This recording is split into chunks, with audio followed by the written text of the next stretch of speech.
Okay, then main flows. What is the main flow? So as we have seen, there is no business logic on the main flows. They are just a list of buttons where we can select some actions to perform.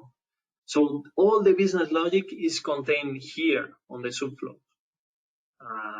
So everything that we do in WMS, ad hoc moves, picking, packing, shipping, these are all subflows, subflow scripts, right? How can we differentiate them? They are in the same tab as the workflows, but they have the execute type as subflow. Okay, with 2023-06, we have a description about what this. They are trying to be self-explained by the names. So, for example, the subflow which is governing the picking is called picking script. So it's very self-explanatory. But anyways, if there is any kind of doubt, we can for sure know that they are subflows because they have this execution type.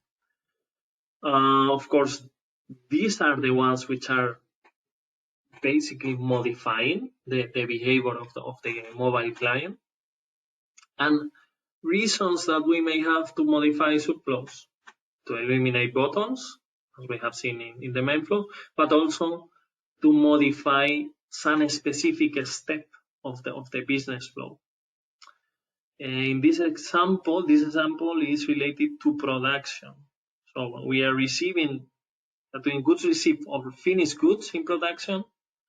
We are doing it by default in the current date. With this example, modifying the subflow, we could include a posting date here.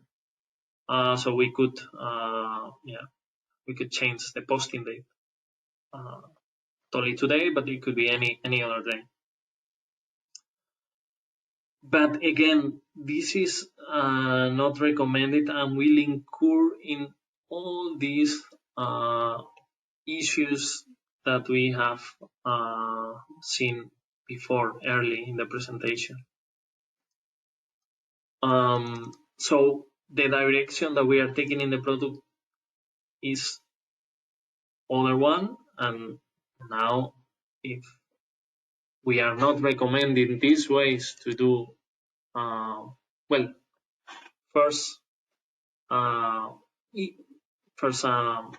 some good practices related to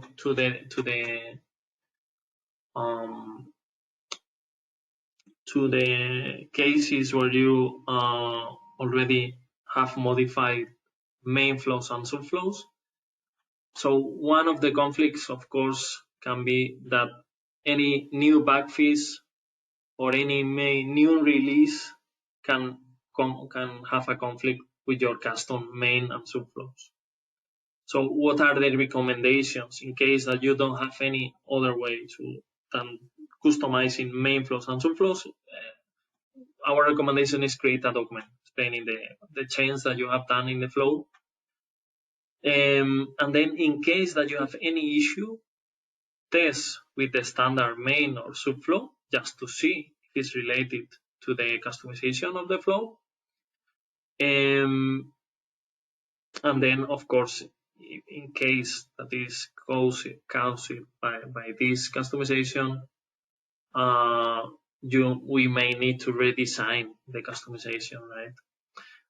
In this case, you may consider our preference options, which is the customization framework and the hook flows, as a preferred option to modify the behavior of the scanner.